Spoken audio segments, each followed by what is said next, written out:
Well, this is the best way to go. You head down Jerome Ave, and then you're going to get on to I-87 South.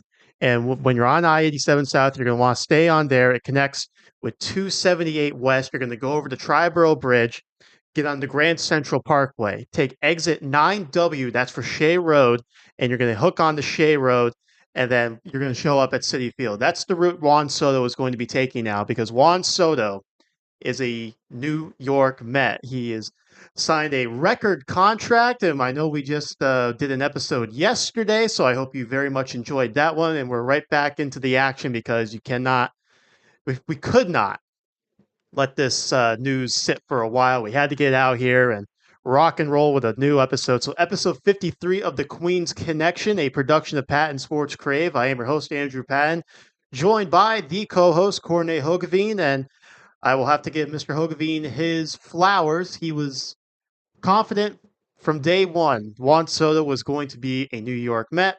I had my reservations about it. Obviously wanted Juan Soto, and the Mets do land Juan Soto. So, Mr. Hogeveen, I know you were asleep when the news broke. I was sending you the tweets and all that good stuff. So obviously you're over the moon, you're ecstatic about this, but try to verbalize it for our listeners. Juan Soto being a New York Met.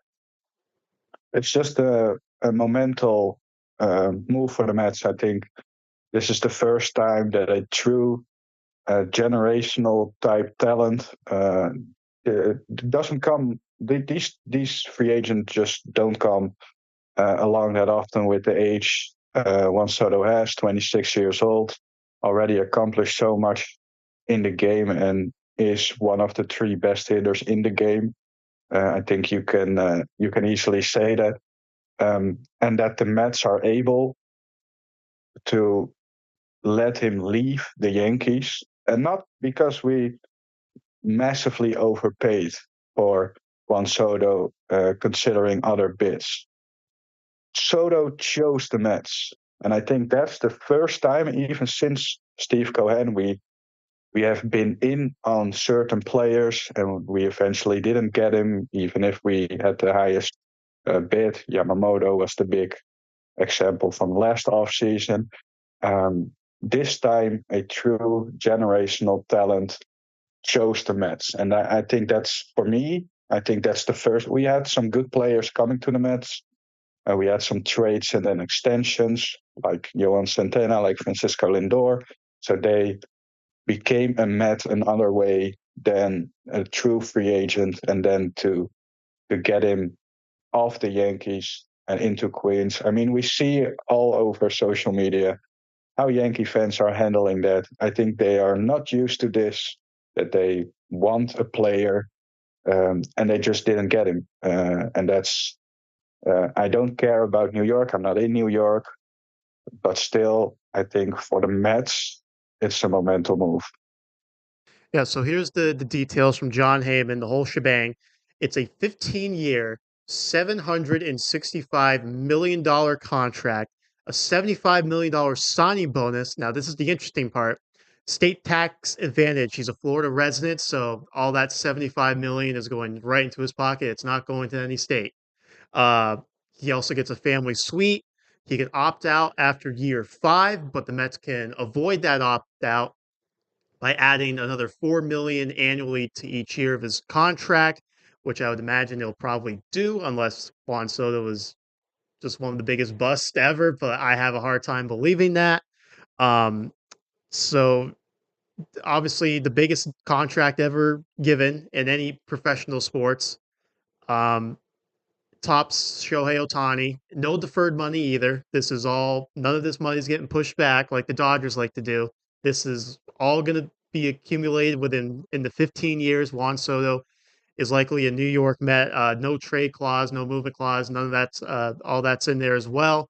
Um, so to say he's locked up, he is really locked up with the New York Mets. And an interesting thing I saw watching MLB Network today, obviously watching the stuff last night, flashing the highest contracts in baseball history from total value. So obviously Shohei's on there, Aaron Judge, whatnot.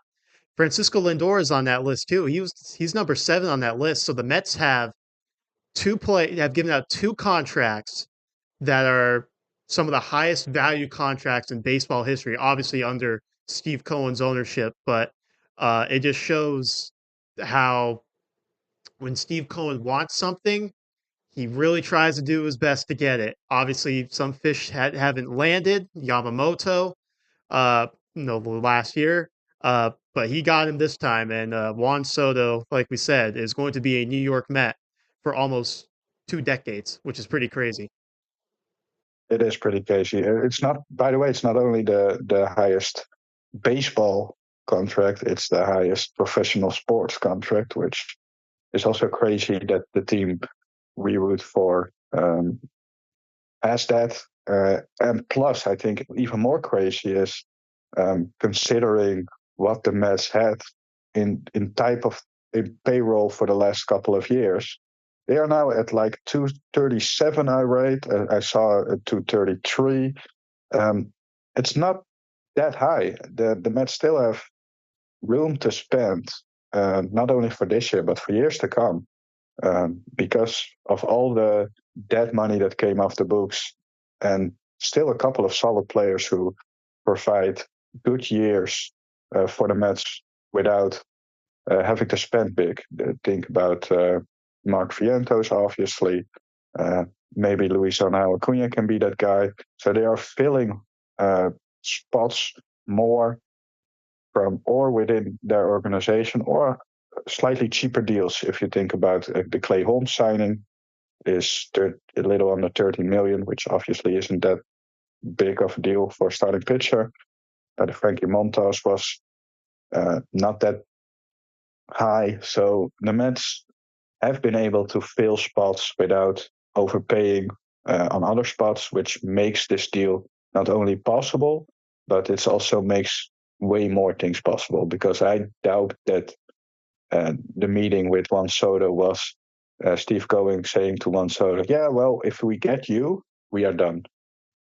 Obviously, there will be more players heading to the New York Mets. Yeah, it's hard to believe that. I think it's like what Anthony DeComo said. You don't spend no $765 million on Juan Soto and say, okay, we're good. We're ready to go for the season. Obviously, there's still some holes to be filled, whether that's in the lineup or on the pitching side of things. So the Mets will still very much, from what I've heard, what I've read, they're still going to be active uh, in free agency, trades, whatnot. They're still going to be looking to add to this team. Now, you said this thing earlier where Juan Soto chose the Mets over the Yankees, and my thing all along was if the offers are comparable, very similar, whatnot. I would think he's going to go back to the Yankees, and the Yankees did put out a very competitive, similar offer to the Mets. It was a 16-year deal, so an extra year, $760 million. So a little less AAV, but no, if there's like I think it was like a $5 million difference between those two contracts from a year to year thing. Uh, from Andy Martino, the contract didn't contain any deferred money, so it's the same thing. He's going to get all the money within that time span. And the really interesting thing that Andy Martino tweeted from SNY was so this was at 11 o'clock last night. Um, the Yankees were in the lead for Soto all throughout the process, though the weekend and late afternoon until the through the. Let me try this again. I'm just so excited. Juan Soto's a New York Met. I can't believe it. The Yankees were in the lead for Soto all through the process, through the weekend and late afternoon today. Steve Cohen came from the top rope very late and got it done. So this just goes back to the thing we were talking about. Steve Cohen, when he wants something, he's going to do his best to get it. Obviously, he did it with Soto here. In your opinion, I mean, obviously, Steve Cohen, they probably tacked on more money because the last we had heard it was in that 7 710 730 range, and that was on Saturday from John Heyman, and obviously that got bumped up very much. So, what do you think from that time for let's say the last 24 hours? What put the Mets over the top for Juan Soto in your opinion, besides the money? Because obviously we know it all comes down to money. But what do you think got Juan Soto to Queens? I mean, we weren't at the meeting, so if the Yankees had a lead late, um, then maybe it's just Steve Cohen showing how much he wants him. Uh, if I look at from my perspective to both teams, I think the Mets um, have a great president of baseball operations. In my opinion, probably one of the two best that is in the game, and I think that helps because I think Soto is aware of that. I think Stearns in his Milwaukee time and his last year with the Mets um, get players that tend to perform better than we think of them on paper. Um, so I think that's something to value when you add to a team. I also think that the Mets have a better future ahead of them than the Yankees. If you compare the future with Juan Soto and the Yankees, or compare Juan Soto with the Mets, I think the Mets have a better team, a better outlook. Not only with Steve Cohen and his money, there's like I said, a lot of money coming off the books, so that's a plus. But also what's in the what's on the major league roster. There are some younger players on the major league roster or close to the major leagues. I mean, we have Mark Vientos, who will be a Met for a while. You have Francisco Lindor, who will be a Met for a while and still plays like prime Francisco Lindor. You have guys like Gilbert, Jet Williams, Ronnie Mauricio, Brett Beatty, Francisco Alvarez at catcher. There are, and then those pitchers who didn't really did great in the minor leagues, but there are some arms in Brandon Sproat and Jonah Tong that are coming. I think the Mets showed last year, even without maybe the best team on paper, they can go a long way. But now with Juan Soto and all the young players um, that are coming, I think Juan Soto. If I was Juan Soto and I would look at that, I think I would prefer the Mets over the Yankees. And that's hard to say, but the Yankees aren't the dynasty they were. They can't sign everybody anymore. They want like they did. I saw a lot of Yankee fans, by the way, be mad that he chose the money, which to me is hilarious. One, because he didn't really chose the money, because if 5 million is the difference, I don't think if he wanted to be a Yankee, he would be a Yankee with the offers next to each other. I truly believe that. But he chose the Mets. So that's one. And two, getting mad because another team pays a player is what the Yankees have done for decades. So now all of a sudden it's a problem because it happens to the Yankees instead of all the other teams that the Yankees have done this to. So that's a little bit. It's it's probably for the Yankee fans. It's a kind of like finally being aware that this is the case. They aren't the top spenders. They aren't the Yankees that everybody that can get every player anymore, because there are other big dogs. And no deferred money, by the way. That's a big dog move by Steve Cohen too. Yeah, maybe a little bit of like a slap in the face to the Dodgers, who are Mr. Deferred money all the time. They just did it with Blake Snell. Obviously, they've done it with other superstars they signed, most notably Shohei Ohtani. So Steve Cohen saying, you know what, I can give you the money right now. It's compared to the Dodgers seeing like, well, let's kick that can down the road a little bit, then we'll write you that paycheck and whatnot. Um, but what I've heard a lot lately, the word, and you said it as well, is monumental. A shift of no, a changing of the guard and whatnot, of the Mets now acting kind of like what the Yankees were, like you alluded to, when Papa Steinbrenner, George was running the show, the boss. You talk about, I mean, just look at the early 2000s when they were going out with the Red Sox. They were going back and forth, particularly that '04 off season.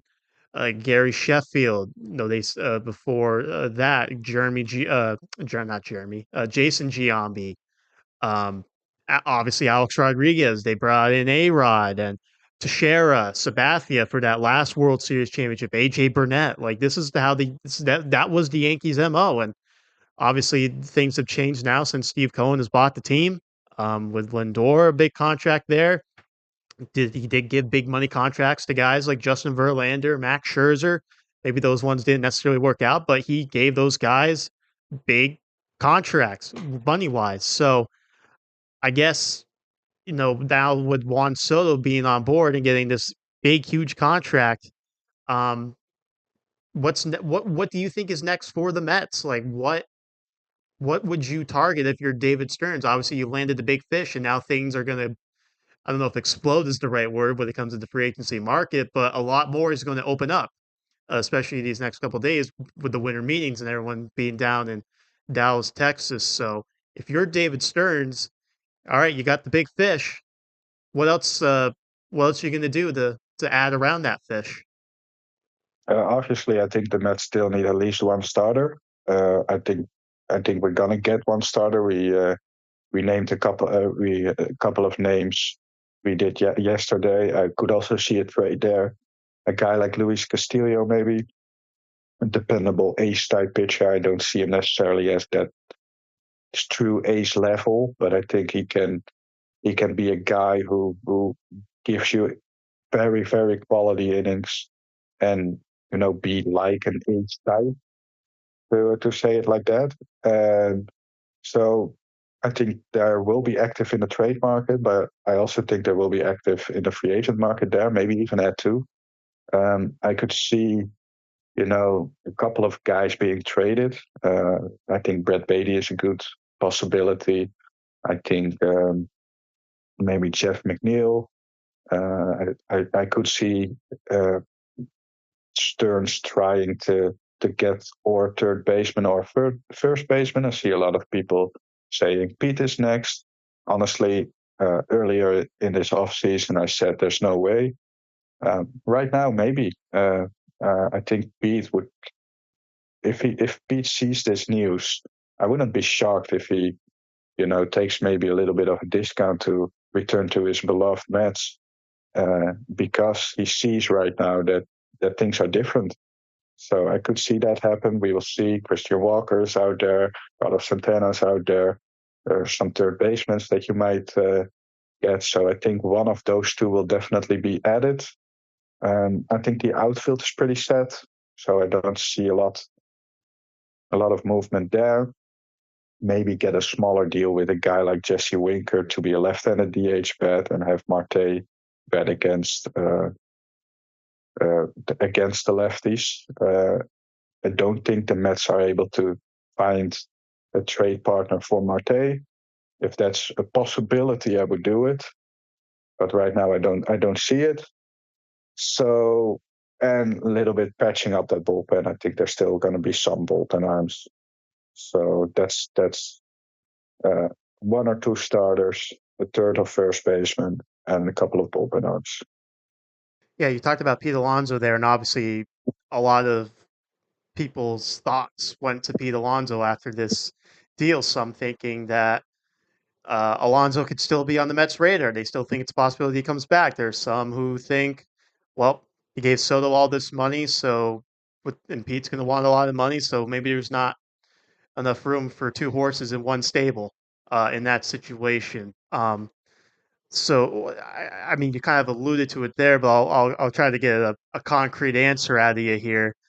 Do you think we've seen the last of Pete Alonso in Queens, or do you think that there's a possibility he comes back? And if you do think there's a possibility, give me like a percentage number. How confident or not as confident are you that Pete Alonso is going to be running out of the dugout on opening day at Citi Field, April 4th against the Blue Jays with hitting behind Juan Soto?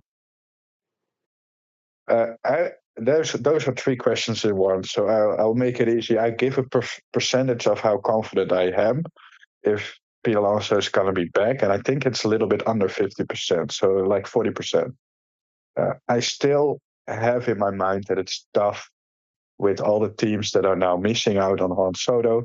I think it's pretty tough to get those priced free agents, both still needing starting pitching in the same offseason. I know the Mets have a lot of money to spend, but I still think that's a very, very tough thing to do. But like I said, I do see Pete Alonso seeing this news, helping him maybe to get a maybe of a discount deal with the Mets done instead of going somewhere else. Because I think the Mets are the talk of the time right now, and I think with this move, um, other players would like to join the Mets. Um, so yeah, I think I do see that as a plus for the Mets, but I'm not going to go over 50% because, like I said, I believe that it's very tough for any major league team to do to get two very big pieces in the off season, especially after you land the biggest fish in MLB history. Yeah, I tend to agree with you. I lean more towards Alonso leaving, just because I think uh, I just feel like I don't want to say there's not room for him. Obviously, there's room for him, but the Mets, despite landing Juan Soto, they have needs to fill when it comes to mostly the pitching side, and there's ways to shuffle the first base position, whether it's internal or maybe go with a little bit of a lesser year, lower cost guy like a Carlos Santana, because as we know, there's Ryan Clifford in the system who had a really solid season in the minors last year. Obviously, you look at his numbers with Brooklyn; they weren't as sexy as they were in Binghamton, but Brooklyn's a tough ballpark to hit in, and obviously once he got the call up, he kind of took off a little bit. So if the Mets and David Stearns have a lot of faith in the guy that Ryan Clifford can be their first baseman of the future, do you want to block him by giving Alonso a 5-year contract or something like that? I mean, this is a discussion we've had numerous times, but it just makes you wonder what direction they would go in. Obviously, we talked about some of the starting pitching options available in our episode that we recorded yesterday. We can go listen to that one to hear all of that stuff. But there's the likes of Evaldi that the Mets have had interest in, Bueller, other guys as well. So those guys, as we see in the starting pitching market, is not cheap. So you're gonna have to spend some money there as well. And obviously, there's a way they can make it all work, but um, like you said, it's rare to see these teams do that. Land all these big free agents and have that cohesion and whatnot. So it'll be interesting to see. Obviously, the Mets are still going to be very much active. They have been since day one of the off season, even if it's just minor league moves. They're they're addressing depth. They're addressing other needs as well, with like bringing in guys like Jose Siri and Frankie Montas, Clay Holmes. So obviously, this is the headliner of the off season. It won't be the last move the Mets make though with David Stearns. Now, with all this being said, obviously you can't put a lineup together on December 9th, but ideally, where would you like to see Juan Soto slide in this lineup? You have to figure Lindor is going to stay in that leadoff spot. So, you want Soto in the 2 hole? Do you like Vientos in the 2 hole, followed by Juan Soto? What do you think is the best place for Juan Soto to hit in this lineup? Obviously, like we said, December 9th, team is not complete, but we can probably get a ballpark idea of where he's going to be hitting in the order. Yeah, it's probably going to be second behind Lindor. Uh, if the Mets don't add more players, I think he's going to hit in front of Vientos, who obviously going to get a lot of RBI opportunities with Lindor. Maybe even Nimmo. Nimmo was a very clutch hitter last year. With runners in scoring position, he was pretty elite. So I could see Nimmo batting third and Vientos batting fourth right now. Um, Honestly, I had a thought, and I'm interested in you are the Nimmo guy, but I think in a perfect world, I don't really believe that Lindor can perform out of the leadoff spot. I think Lindor can perform batting third. Um, so I was thinking with the bombers we have right now, with the really good players who can hit for power, Viento, Soto, Lindor. Um, I was considering putting Nemo back into that leadoff spot and be like the old Nemo, the maybe trying less for the fences but more getting on base type Nemo, to have him have that on base machine type ability in front of Soto, who also has that that ability to be an on base machine, but also can pop you 42, 41, 35, whatnot home runs. But that was a thought in my head that I thought, wow, that could be interesting if Nimmo is able to be that true leadoff Nimmo guy we had. I don't think it's gonna happen. I think Lindor stays in a leadoff spot because it worked so well last year. We know that Nimmo in the third spot didn't work out great, but I think Nimmo was clearly also hurt. We saw that last year. Um, I think little bit the second half that he maybe played more hurt than we noticed during the season, which became more and more of a problem for him, obviously all the way to the postseason. So I could see Nimmo third because of his RBI, because of his clutchness, and then maybe Vientos fourth. And I think Vientos get a lot of you know RBI spots too with those three guys in front of him.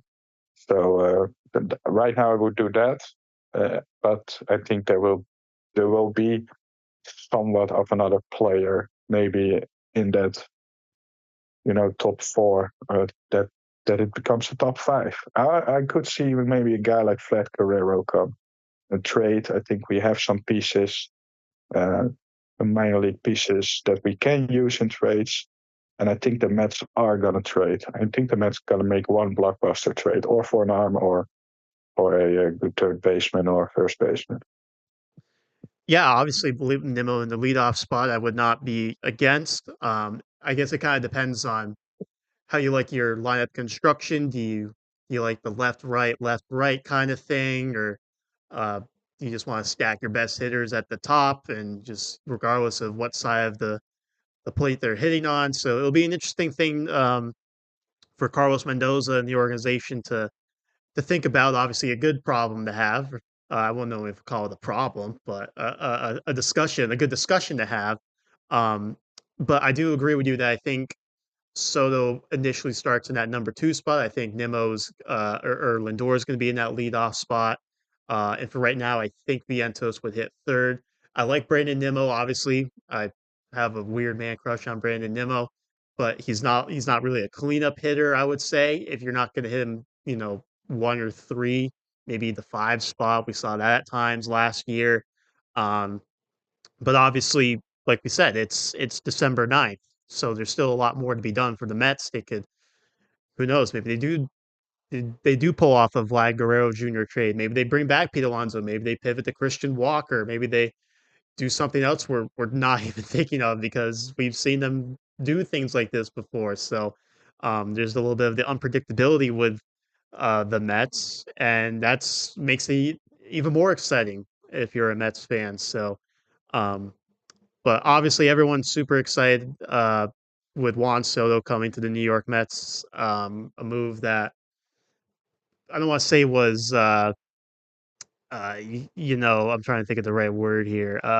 As a shoe-in, I guess. It wasn't confirmed or whatnot, but I think a lot of people, uh, you know, they didn't pursue Aaron Judge when he was a free agent. They didn't they lost out on Yamamoto. They didn't really pursue Shohei Ohtani as much. It almost seemed like this is the player they were waiting for, and they pounced when they did or when they could, and they landed him. They reeled him in, and he's going to be a New York Met, assuming he doesn't opt out, or assuming the Mets give him the extra $4 million a year and whatnot. He's going to be a Met until I'm 42 years old. Yeah, So that's I, like I that did that math as well. He's going to be a Met until I'm 49 years old, so I'm almost 50 when he stops being a Met. That's crazy. it's unbelievable. I mean, Well, eh, it will be two old dudes doing it, podcast, I hope. right.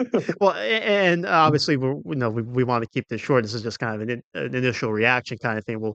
We can maybe go more super in depth when we're a little bit more composed or whatnot with emotions. But Mark DeRosa made the point on MLB Network, and it makes you think like, yeah, he beat Shohei Ohtani, for the largest contract value, whatever, blah blah blah. Shohei Ohtani got $700 million. Grant, a lot of it's going to be coming later in life, but they got $700 million because he can hit and pitch at an elite level. The Mets gave Juan Soto more than or a quarter of $1 billion to hit the baseball. And he does it very well. Like, I'm not saying it's a bad thing, but it just kind of puts in perspective, like, what we're or maybe not perspective is the right word, but it just shows what Steve Cohen will invest to make this team, the best of the best. Uh, and obviously, the Mets were a punchline on Saturday Night Live. I don't know if people still watch Saturday Night Live. I don't. It's not funny, but no, they were a punchline Saturday night, and then 24 hours later, they're giving out the biggest contract in professional sports history. It's just crazy. It's crazy, I guess is the word to use.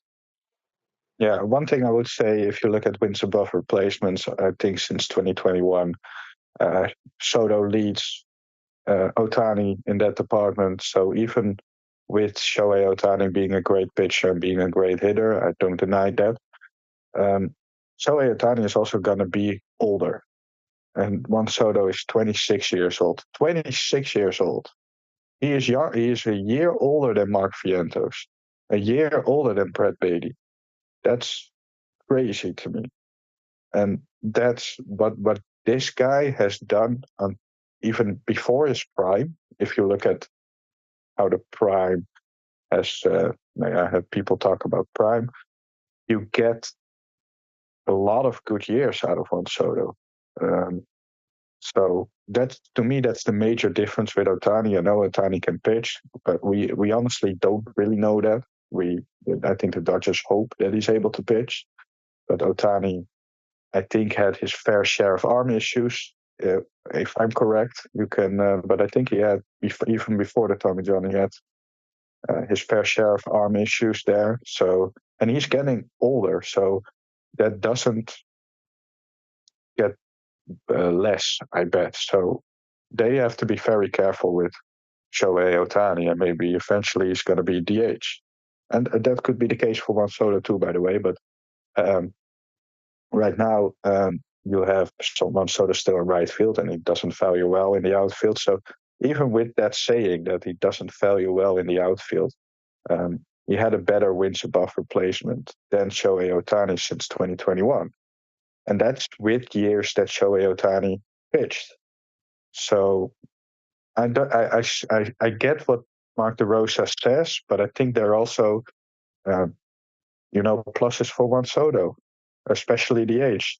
And if the Dodgers would spend and did the contract the normal way, it's a lesser AAV, and you pay him, I think, around the same time. I think Soto maybe 42 when he's ended, and Shohei Otani 40, if I remember correct. So that's not a huge difference. Yeah, it's a fascinating thing to talk about. Um, but the end result is Juan Soto's a New York Met. He's going to be a New York Met for a while, and like you said, well, eventually down the line, he's probably going to be a DH. But you just cross that bridge when you get there. And honestly, he'll probably still be a very elite hitter when he's DHing full time. You know, so I mean, when he's just a full time DH, I don't think people are going to complain too much about that. Figuring that if the production Juan Soto's produced in his first 7 years carries over to these next 15, maybe not all 15, but most of the 15 uh, in New York, I don't think people are going to be looking back and saying it was the bad contract given out by Steve Cohen, David Stearns, and company. So, we're a little over the half hour mark here. We're trying to keep that a half hour. Like we said, well, maybe in the next time when we're doing the more of a full planned episode, we can dive more into this with more composed thoughts and whatnot. But uh, any parting words? Any last thoughts on Juan Soto, on the Mets, or anything? Anything you want to share with the class? Well, I think we said it all, but this enjoy it. Don't be worried about the contract. It doesn't handcuff Steve Cohen and the Mets. And it's different times. If we had other owners we used to have it might be that if this doesn't pan out the way we hope, that it will change the whole way of spending. We also, like I said, have a good president of baseball operations. So we have seen last year, maybe with lesser uh, money to spend, he can still provide a winning team. But I think Steve Cohen won't stop after Juan Soto, and this contract won't handcuff him. Maybe the league will handcuff him with a couple of, penalties and whatnot, but I don't think he cares that much about it because he hasn't. So it's a different time, and I think Mets should enjoy having a generational talent on their roster instead of worrying about a contract which is down the line and probably not a big deal when it happens. Could have said it better myself. The excitement for Juan Soto being the New York Met. Um, you just think about some of those older days when they're trying to make guys like Anthony Swarzak work. Their big bullpen additions and whatnot, and we're talking ourselves into, well, yeah, we get to do that, blah blah blah blah. But now it's big game hunting. They're going out, they're trying to get these big free agents, and they got this one, and I'm sure this will not be the last one in the Steve Cohen ownership tenure that Mets go out and get the best guy available on the open market. So, Mr. Ogavine, we thank you for joining us in a quick pit stop talking about Juan Soto, and hopefully there's some more things to talk about when it comes to the New York Mets when we do another episode. Yeah, winter meetings are definitely gonna be a rumorful couple of days. So definitely gonna have more than one Soto talking about. Maybe not moves, but probably rumors. And yeah, but this one had to be done. It's enormous signing, and let's all celebrate and be happy. Let's all get our Juan Soto jerseys for opening day. I'm gonna get a real jersey this time. Yeah, you're not gonna do the knockoffs. Juan Soto, Not gonna get a Juan knockoff Soto for the Juan requires the Soto. actual good quality stuff, not the knockoffs. Bingo. I can't disagree with you on that.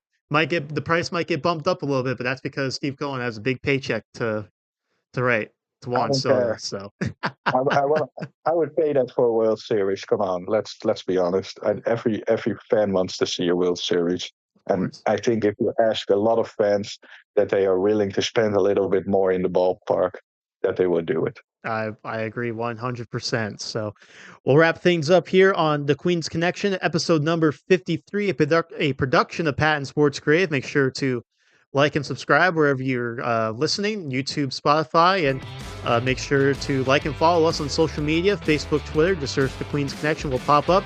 Thank you so much for listening to this, I guess, emergency podcast, and we will talk to you next time here on the Queen's Connection.